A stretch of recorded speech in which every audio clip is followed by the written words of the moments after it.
तो भोजन हमेशा ही बहुत महत्वपूर्ण बात रही है। हालेलुया।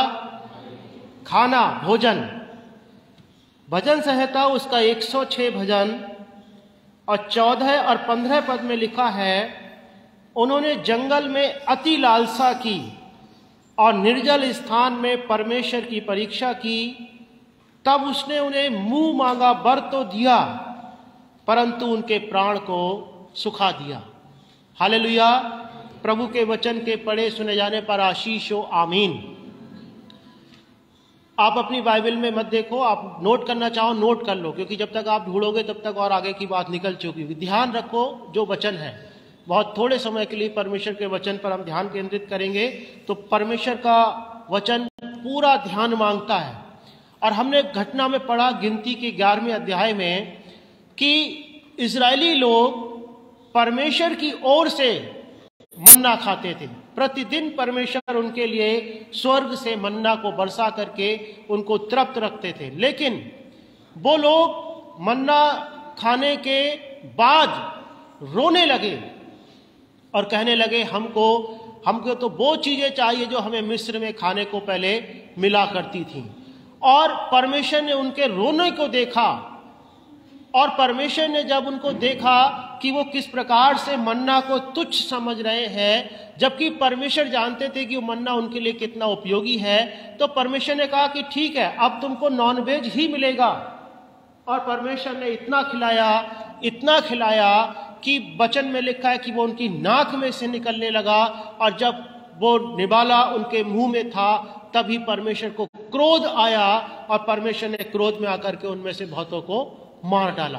तो भोजन हमेशा बहुत महत्वपूर्ण विषय है, क्योंकि पहला पाप, इंसान के जीवन में पहला पाप एक फल के खाने ही से आया था, जिस फल को परमेश्वर ने मना किया था, कि कहा था कि नहीं, तुम बाकी सभी वृक्षों के फल खा सकते हो, परंतु ये वृक्ष जो बीच में लगाया गया है वाटिका के, उसका फल तुम कभी मत खाना, क्योंकि जिस दिन तुम खाओगे उसी दिन तुम अवश्य मर जाओगे।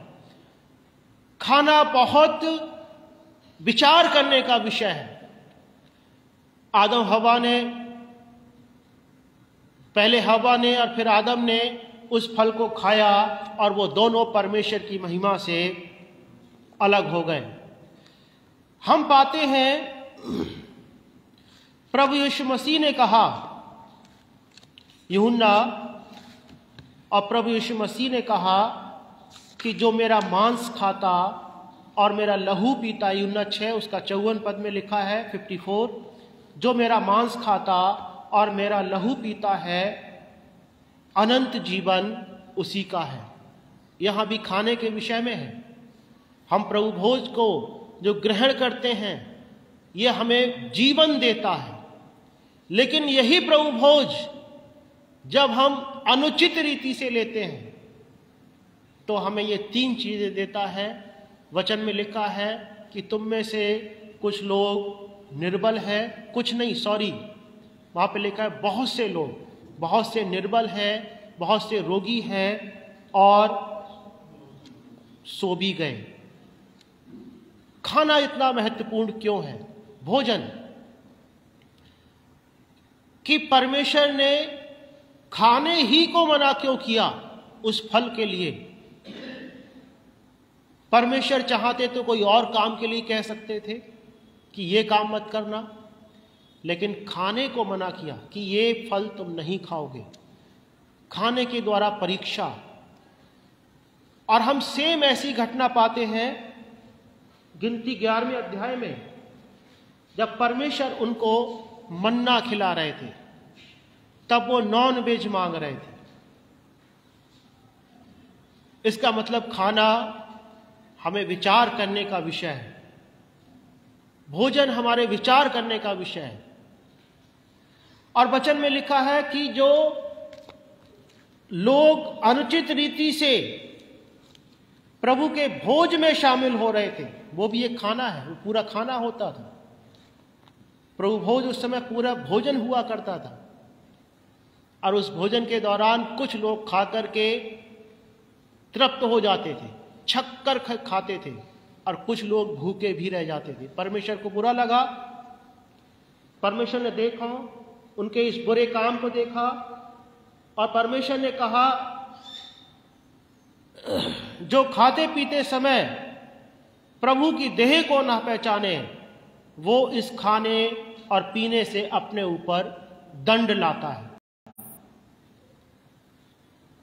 जो प्रभु भोज में शामिल होते समय कलीसिया को ना पहचाने, प्रभु की देह कलीसिया है, कलीसिया के लोग, चर्च के लोग ना पहचाने, उनका ध्यान ना रखे, उनकी चीजों को कम महत्वपूर्ण माने, तो वो अपने ऊपर दंड लाता है। विचार करिए, हव्वा ने जब उस फल को खाया तो पहले बड़ी बारीकी से देखा, फिर उसने जाना कि ये चाहने योग्य फल है, फिर उसने देखा कि ये बुद्धि देने के लायक फल है। हव्वा ने उस फल को गलत फहमी में नहीं खाया कि ऐसे ही गई और उन्होंने खा लिया, नहीं, कि भूल हो गई। लिखा है कि उसने उस फल को देखा कि वृक्ष का फल खाने के लिए अच्छा है और देखने में मनभाऊ है और बुद्धि देने के लिए चाहने योग्य भी है। ऐसा लगता है कि उसने उस फल की डिटेल में स्टडी करी, जानबूझ करके फल को तोड़ा, बहुत अध्ययन करने के बाद उसने उस फल को खाया। उस फल के विषय में खूब अध्ययन करने के बाद, डिटेल में समझने के बाद कि यह फल उसके लिए खाना उचित है कि नहीं है, फल खाने में कैसा है, इससे क्या मिलेगा मुझे, बहुत ध्यान देने के बाद उसने उस फल को खाया। अब बड़ा ध्यान दीजिए, फरीसी भी बाइबल के इस जमाने में, यीशु मसीह के जमाने में, फरीसी भी किसी किसी का घर खा जाते थे। फरीसी लोग, वचन में लिखा है तुम विधवाओं के घरों को खा जाते हो। यीशु मसीह ने कहा, मत्ती उसका 23वां अध्याय 14वें पद में लिखा है, हे कपटी शास्त्रियों और फरीसियों, तुम पर हाय, तुम विधवाओं के घरों को खा जाते हो और दिखाने के लिए बड़ी देर तक प्रार्थना करते रहते हो, इसलिए तुम्हें अधिक दंड मिलेगा। यहां भी खाने के विषय में, खाने का मतलब ये नहीं कि वो घर को खा गए, उन्होंने कोई बिल्डिंग खा ली। यहां खाने का कॉन्सेप्ट है, विचार है कि वे विधवाओं के घरों को, मतलब उनके धन संपत्ति को, उनके पैसे को अन्यायपूर्वक छल कपट के द्वारा, अधिक देर तक प्रार्थना करने के द्वारा वो खा जाते थे।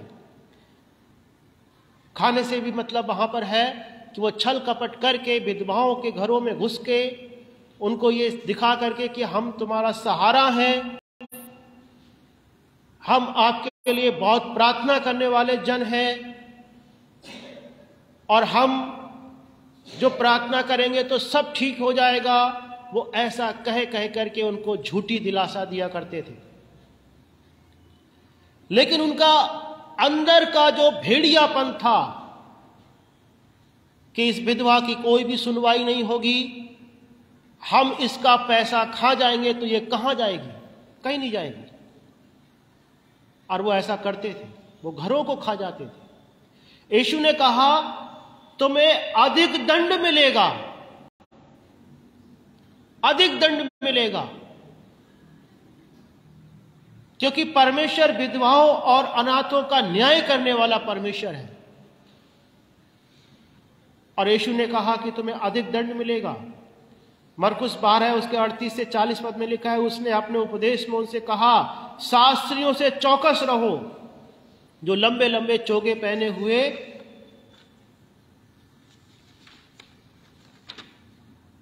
फिरते हैं और बाजारों में नमस्कार और आराधनालयों में मुख्य मुख्य स्थान और भोज में, आराधनालयों में मुख्य मुख्य आसन और भोज में मुख्य मुख्य स्थान भी चाहते हैं। वे विधवाओं को घरों को खा जाते हैं। आप कहोगे एक फल के खाने से पाप इस संसार में आ गया। यशाया के 58वें अध्याय में विधवाओं और अनाथों के विषय में वहां पर लिखा है, सच्चा उपवास क्या है?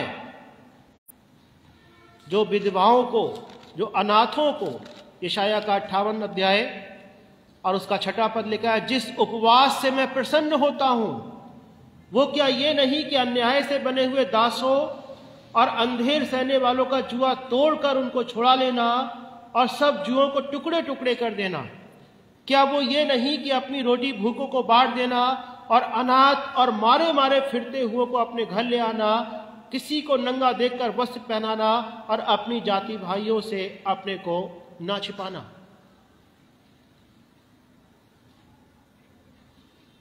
और ये उस समय लोग ये करते क्या थे? ये अन्याय करते थे। आजकल भी उपवास चल रहे हैं। उपवास के नाम पर जैसे उस समय के लोग खूब दिखाते थे कि हम खाना नहीं खा रहे हैं, लेकिन अपने दासों से खूब काम करवाते थे कि हम भोजन नहीं खाएंगे, लेकिन हमारे बदले में तुम काम करने जाओ। प्रभु ने उनसे कहा कि जो उपवास तुम करते हो वो ग्रहण योग्य नहीं है। क्यों नहीं है? क्योंकि तुम विधवाओं के घरों को खा जाते हो, तुम अनाथों को, उनके साथ अन्याय करते हो, तुम क्या करते हो? अंधेर करते हो, तुम पाप करते हो, तुम बुराइयां करते हो। और जब यीशु ने ऐसा उनसे कहा कि इनके लिए कहा, शास्त्रियों और फरीसियों के लिए, आप सोचो एक फल के खाने से पाप संसार में आ गया और ये लोग तो विधवाओं के पूरे घर के घर खा रहे थे, पूरे पूरे घर खा लेते थे, विधवाओं के घरों को बिगाड़ देते थे, अन्याय करते थे। प्रभु ने कहा कि ऐसे लोगों से सावधान रहो। और कलीसिया में भी क्या ऐसा होता था कि कुछ लोग आए, उन्होंने पहले अपना भोजन खाया, खूब पेट भर के खाया और दूसरों के लिए इतना खाया कि दूसरों के लिए बचा तक नहीं, दूसरों के खाने के लिए बचा तक नहीं। तो पौलुस ने उनसे कहा, क्या मैं तुम्हारी इस बात के लिए प्रशंसा करूं? नहीं, मैं प्रशंसा नहीं करता। जब हम प्रभु भोज में शामिल होते हैं और अगर हम उस समय अपने आप को बिना जांचे कि हम अपना पेट भरने के लिए इतने उतावले हैं कि हम कुछ भी कर जाएं, और जो दूसरे लोग बचे उनको कुछ खाना तक ना मिले। एक फल के खाने से पाप संसार में आ गया, तो आज इंसान क्या क्या खा रहा है? लोगों के घरों को खा लेता है, लोगों की प्रॉपर्टीज को खा लेता है। वैसे तो नहीं खा सकता प्रॉपर्टी के लिए, जैसे फल खाया होगा, लेकिन बाइबल में बड़ी अद्भुत बात लिखी है कि जब इजरायली लोग खा ही रहे थे, वो भोजन उनके मुंह में पहुंचा ही था कि परमेश्वर उनसे नाराज हो गए। आप देखना, नए नियम में भी वो खाना खाया उन्होंने, कलीसिया में प्रभु भोज के दौरान खाना खाया और घर गए तो निर्बलता, बीमारी और मृत्यु तक को लेकर के चले गए। प्रभु भोज लिया जीवन के लिए। यीशु ने कहा कि जो मेरा मांस खाता और मेरा लहू पीता है उसमें अनंत जीवन है, लेकिन अनुचित रीति से ले लिया। एक तरफ विधवाओं के घरों को बिगाड़ते या कलीसिया को ठेस पहुंचाते, कलीसिया के साथ एक दुर्व्यवहार रखते, गलत व्यवहार रखते, और ठीक उसी समय पर दिखाने के लिए प्रभु भोज में भी शामिल होते। परमेश्वर ने उनसे कहा, यीशु ने उनसे कहा, उनके लिए बोला कि ये अधिक दंड पाएंगे, ये अधिक दंड पाएंगे। और ठीक उसी समय वो दंड नहीं आया, ठीक उसी समय उनके बोलते ही दंड नहीं आया, दंड बाद में आया। किस रूप में आया? जब यीशु मसीह को पकड़वा दिया गया और वो लोग कहने लगे कि इसको क्रूस पर चढ़ाओ, इसको क्रूस पे चढ़ाओ, इसने हमारे परमेश्वर की निंदा करी, इसको क्रूस पे चढ़ाओ। पिलातुस उसको छोड़ना चाह रहे थे, यीशु को। तो पिलातुस ने कहा, इस निर्दोष की हत्या का मैं जिम्मेदार नहीं हूं। तो इन लोगों ने कहा कि इसका खून हम पर और हमारी पीढ़ियों पे पड़े। अगर आज आप इतिहास को थोड़ा सा भी जानते हैं, इजराइल के इतिहास को, तो लगभग 1900 साल तक इजरायली, विशेषकर यहूदी लोग बिना देश के रहे, मारे बिताए रहे, दूसरे देशों में मारे गए। हिटलर ने उनको मारा, लाखों यहूदियों को हिटलर ने गैस चैम्बर में बंद करके उनकी हत्या कर दी थी। द्वितीय विश्व युद्ध के दौरान लाखों यहूदी लोग मारे गए। यीशु ने कहा ये अधिक दंड पाएंगे, और 1948 तक उनके पास अपना देश नहीं था। 1948 में इजराइल बना। ये इजराइल जो देश हम आज देखते हैं, ये 1948 में बना। तब तक ये मारे मारे फिरते रहे, मारे मारे फिरते रहे। क्यों फिरते रहे? क्योंकि इन्होंने भी किसी का घर लूटा था, इन्होंने विधवाओं के घर को खा लिया, इन्होंने परमेश्वर के बेटे बेटियों के घरों को बिगाड़ा और कहा कि यीशु मसीह का जो खून वो हम पर और हमारी पीढ़ियों पे पड़ जाए, हम उसके जिम्मेदार हैं। और वो जिम्मेदार हुए। क्रूस पर यीशु ने जरूर उनको माफ कर दिया, लेकिन परमेश्वर ने उनको पूरी रीति से माफ नहीं किया। वो भागते रहे, वो भारत देश में भी रहे, दुनिया के अलग अलग देशों में वो परदेशी बनकर के पड़े रहे, क्योंकि उन्होंने यीशु मसीह की बातों का इनकार किया। जब यीशु मसीह ने यह प्रचार किया कि वे अधिक दंड पाएंगे, शास्त्रियों और फरीसियों तुम पर हाय, और शास्त्री फरीसी वहीं पर थे बैठे हुए,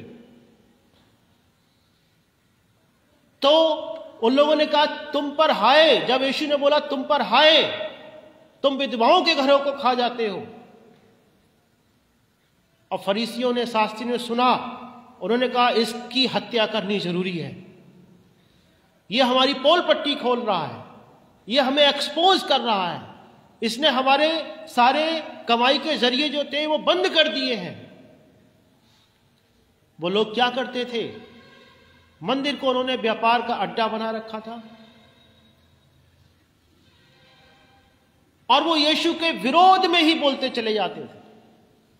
और वो विरोध करते करते कि हम तो विधवाओं का घर खाएंगे ही खाएंगे, चाहे यीशु मसीह आप कुछ भी करते रहो, कुछ भी बोलते रहो। उन्होंने कहा कि अब यीशु ही को इस दुनिया से अलग हटाना पड़ेगा। और उन लोगों ने हटवाया और उस निर्दोष का खून अपने ऊपर लिया और उनकी संतानें 1900 साल तक खानाबदोशी का जीवन जीती रही। 1900 साल तक, थोड़े बहुत नहीं होते 1900 साल। 1900 साल में कितनी पीढ़ियां निकल गई होंगी उन लोगों की। अगर आप इतिहास में रुचि रखते हैं तो आप जरूर इस बात को जानते होंगे। नहीं रखते हैं तो इतना जरूर आप इंटरनेट पर सर्च करके देखना, इजराइल की स्थापना कब हुई। आपको बहुत से वीडियो मिलेंगे, वो बताएंगे 1948 में। ये यहूदी लोग कितने साल तक खानाबदोशी का जीवन जीते रहे? 1900 साल तक, लगभग 1900 साल तक। इनके पास अपना देश तक नहीं था, अपना देश तक नहीं था, क्योंकि इन्होंने विधवाओं के घरों को लूटा। यीशु ने कहा तुम अधिक दंड पाओगे, तो इन्होंने यीशु मसीह ही को क्रूस पे मरवाने के लिए भेज दिया, मारने के लिए भेज दिया, दंड पाने के लिए भेज दिया। और जब पिलातुस ने छोड़ना चाहा तो उन्होंने कहा कि नहीं, ये बचना नहीं चाहिए। ये क्यों नहीं बचना चाहिए? उनके मन में था कि हम तो विधवाओं के घरों को लूटते हैं और ये रोकना चाहता है। ये कह रहा है चौकस रहो। यीशु ने कहा चौकस रहो। मरकुस 12:38 से 40 में उसने अपने उपदेश में उनसे कहा शास्त्रियों से चौकस रहो। आज भी जब कई पासवान लोग आपको चौकस रहने के लिए बोलते हैं तो आपके मन में आता है कि अच्छा, हमारी कमाई का जरिया बंद करा जा रहा है, मार दो इस पास्टर को। अपने ऊपर दंड लेकर के आ रहे थे वो अपने आप। यीशु ने लोगों से कहा चौकस रहो, तो फरीसी शास्त्रियों ने क्या कहा कि यीशु ही को मार दो। बिना किसी गलती, बिना किसी पाप, बिना किसी अपराध के पिलातुस ने छोड़ना चाहा तो कहने लगे कि नहीं, इसका खून हम पे आ जाए और इसका खून हमारी पीढ़ियों पे आ जाए। उन्होंने सोचा मर जाएगा, इसके बाद देखा जाएगा कौन किसका खून किसके ऊपर आता है। और वो अपने घमंड में कि हम तो विधवाओं के घरों को खाएंगे, देखते हैं कि कौन हमें चौकस करता है। उन्होंने यीशु मसीह के खून को अपने ऊपर और अपनी पीढ़ियों के ऊपर लिया और 1900 साल तक दुख भोगा। आपके सबके हाथों में मोबाइल रहते हैं। आप YouTube पे सुनना इस बात के लिए कि यहूदियों को हिटलर ने कितने यहूदियों को कैसे मारा। उन लोगों को मारा हिटलर ने, यहूदियों को कैसे मारा? गैस चैम्बर में बंद करके, उनके सिर कलम करवा करके। यूरोप में रहने वाले, हिटलर कहता था कि यूरोप में कोई भी यहूदी नहीं रहेगा वहां पर, क्योंकि उन्होंने अपने आप ही दंड को 1900 साल पहले, जब यीशु मसीह, लगभग 2000 साल पहले जब यीशु मसीह धरती पे थे, तो यीशु मसीह के खून को अपने ऊपर और अपनी पीढ़ियों और अपने वंशजों के ऊपर ले रहे थे।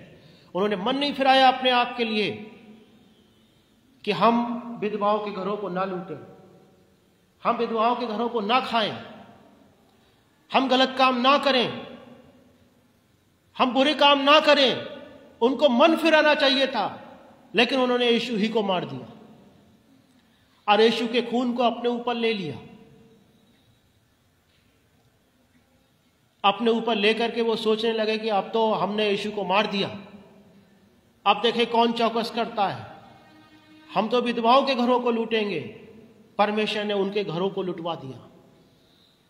1900 साल तक वो घर में, अपने देश के घर में नहीं रह पाए। लाखों लोग जब मर गए, उसके बाद परमेश्वर ने उनकी सुधि ली 1948 में। तब जाकर के इजराइल देश बना, और तब जाकर के इजराइल देश में परमेश्वर ने उन लोगों को आशीष प्रदान करी। एक अच्छा संदेश भी है, और वो क्या है? 2 डाकू यीशु की क्रूस के एक तरफ, एक दाहिनी तरफ और दूसरा बाईं तरफ लटके हुए थे। अब दोनों पहले निंदा कर रहे थे। यीशु ने जब कहा कि हे पिता, इन्हें क्षमा कर, क्योंकि ये नहीं जानते कि क्या कर रहे हैं। जब एक डाकू ने ये सुना, उसने मन फिरा लिया। उसने कहा, हे यीशु, जब तू अपने राज्य में आए तो मेरी सुधि लेना। यीशु ने उसी वक्त उससे कहा कि मैं आज तुझसे सच कहता हूं, मैं तुझसे सच कहता हूं कि तू आज ही मेरे साथ स्वर्गलोक में होगा। हालेलुया। मन फिराने वाले कुकर्मी के लिए, डाकू के लिए, जिसने पूरी जिंदगी भर विधवाओं के घरों को लूटा होगा, जिंदगी भर लोगों को मारा होगा। डाकू लोगों का काम है लूटना, मारना। जिस घर में उसने देखा होगा कि मेरे लिए लूटना आसान है, वो घर में जाकर के लूटमार करता होगा। पूरी जिंदगी भर उसने ऐसा किया, लोगों को, घरों को लूटा, लोगों को मारा, हत्याएं की। लेकिन अंतिम समय पर आकर के उसने अपने आप के, अपने कामों का पश्चाताप करते हुए उसने यीशु से प्रार्थना करी कि हे यीशु, जब तू अपने राज्य में आए तो मेरी सुधि लेना। ठीक उसी समय पर दूसरा डाकू, उसको कोई एहसास नहीं अपने पापों का, बिना यीशु के वो मर गया, बिना यीशु को ग्रहण किए वो मर गया, यीशु की निंदा करते करते वो मर गया। वो यीशु से यही कहता रहा कि अगर तू परमेश्वर का बेटा है तो अपने आप को बचा और हमें भी बचा। अगर तू परमेश्वर का बेटा है तो अपने आप को भी क्रूस से उतार और हमें भी उतार, हमें भी बचा, तू खुद भी बच। लेकिन जिस डाकू ने अपने पापों का पश्चाताप किया, उसने कहा, यीशु, जब तू अपने राज्य में आए तो मेरी सुधि लेना। अगर आपके हृदय में ऐसा पश्चाताप आता है, जैसे डाकू के हृदय में आया कि हे यीशु, मेरी सुधि लेना, उसने अंगीकार किया, हां ये वाकई में परमेश्वर का बेटा है। उसने अपने साथी डाकू से कहा भी कि देख, हम तो जो है अपने किए हुओं का दंड पा रहे हैं, लेकिन इसने तो कुछ भी ऐसा नहीं किया है।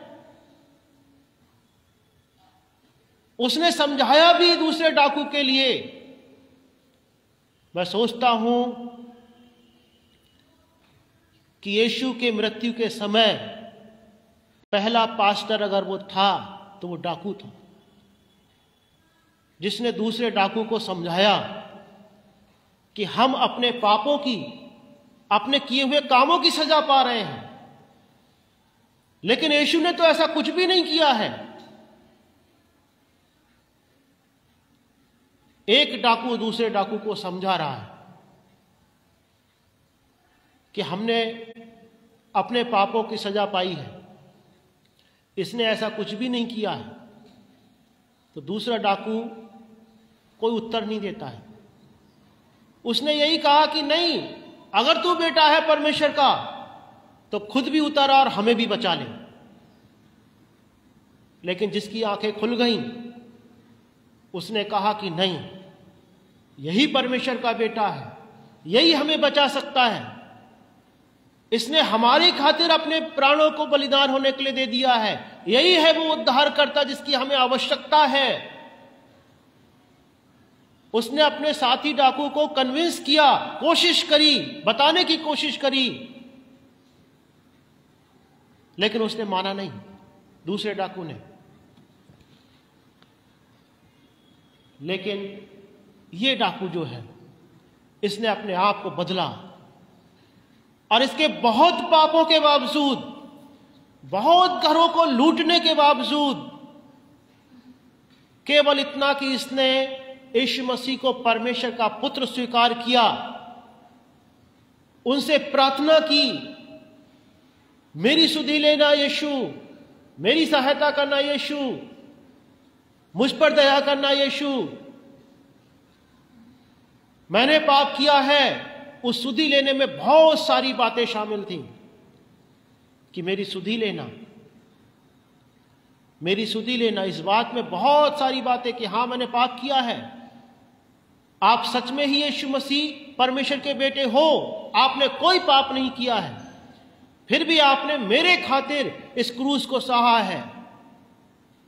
जब इस डाकू ने स्वीकार किया, यीशु ने वो प्रतिज्ञा की जो आज भी हर एक उस इंसान के लिए यीशु मसीह करना चाहते हैं जो अपने पापों को अंगीकार करना चाहते हैं कि हां हमने पाप किया है,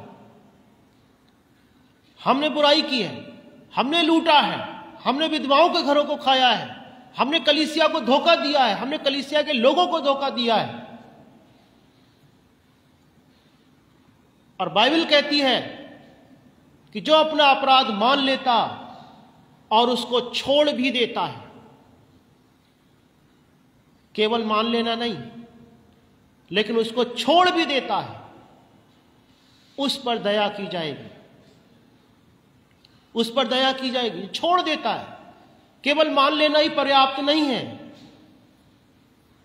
आज हम यहां से कहें हम सब पापी हैं, हम सब उस डाकू के समान हैं, दो डाकू के समान हम सब हैं। प्रभु ने मुझ पर अनुग्रह करा, प्रभु ने आप पे अनुग्रह किया, आपने पहचान लिया एक डाकू के समान। और अब यहां से प्रचार हो रहा है कि भैया देखो यीशु ने कोई पाप नहीं किया है, हम तो अपने किए की सजा भुगत रहे हैं, यही सच्चा परमेश्वर है, यही परमेश्वर का बेटा है, इसको अंगीकार कर लो, इसको स्वीकार कर लो। लेकिन संसार के लोग, बहुत सारे लोग आज उस दूसरे डाकू के समान संसार को चुन रहे हैं, वो चुनौती दे रहे हैं, वो परमेश्वर को चुनौती दे रहे हैं। वो कह रहे हैं कि अरे अगर वो ऐसा है तो हमें अभी दंड क्यों नहीं दे देता। कलीसिया को यीशु मसीह ने छोटा दंड दिया कि उनमें से बहुत से लोग निर्बल हो गए, बहुत से रोगी हो गए और बहुत से सो भी गए, इसलिए कि वो नरक में ना जाएं, वो नरक में ना जाएं, क्योंकि प्रभु नहीं चाहता कि प्रभु उसको ग्रहण करने वाला कोई भी जन नरक में जाए, ऐसी सजा पा जाए। हम उसमें पाते भी हैं। पहला कुरिन्थियों 11वां अध्याय है, जब हम पढ़ते हैं अंतिम हिस्से के लिए, हम वहां पर क्या लिखा है, परंतु प्रभु हमें दंड देकर हमारी ताड़ना करता है, इसलिए कि हम संसार के साथ दोषी न ठहरें। ये निर्बलताएं, ये रोग, ये मृत्यु, अकाल मृत्यु, ये अकाल मृत्यु होती है, समय से पहले मर जाना। और ये इसलिए कि हम संसार के साथ दोषी न ठहरें, कि हमको नरक में ना जाना पड़े। न्याय के उस दिन में, न्याय के उस समय में जबकि संसार दोषी ठहराया जा रहा हो, उस समय हमें दोषी ठहरना ना पड़े। इसीलिए परमेश्वर जो है हमें दंड देकर हमारी ताड़ना करता है, ताकि हम संसार के साथ दोषी ना ठहरें। हालेलुया। हम अपने पापों को मान सकते हैं, हमारे पास अभी समय है मान लेने का, लेकिन एक समय पर ऐसा आएगा जब हम नहीं मान पाएंगे, जब हमारे पास समय नहीं होगा। जीवन का कोई भी पता नहीं है, कोई भरोसा नहीं जीवन कब खत्म हो जाए, कोई गारंटी नहीं है जीवन की। जीवन क्या है, एक घास के फूल के समान है, जो सुबह को अगर वो फूला, फलवंत हुआ, वो फूल बना और शाम तक आते आते मुरझा गया। जीवन का कोई भरोसा नहीं है। इसीलिए अपने पापों को पहचानते हुए, अपने पापों का अंगीकार करते हुए जब हम यीशु के पास आते हैं, कहते हैं कि हे यीशु हम पर दया कर, यीशु हम पर दया करके हमें बचाएंगे, हमें सहायता करेंगे और हमें उन सारे दंडों से बचा करके, सजाओं से बचा करके जो संसार पर आने वाला है, हमें बचा करके वो स्वर्ग राज्य में प्रवेश कराएंगे। मैं आशा करता हूँ हम सब प्रभु के सामने इतने नम्र बने, दीन बने। अगर हमने कुछ पाप किए हैं, अगर हमने कोई ऐसा गलत कार्य किया है, कलीसिया को धोखा किया है, कलीसिया के साथ कुछ भी किया है गलत, कुछ भी गलत, तो प्रभु के सामने आकर के अपने पापों को मान लें, छोड़ दें, ताकि परमेश्वर हम पर दया करे और हमें बचाए। प्रभु सबको आशीष दे। सबको जय मसीह।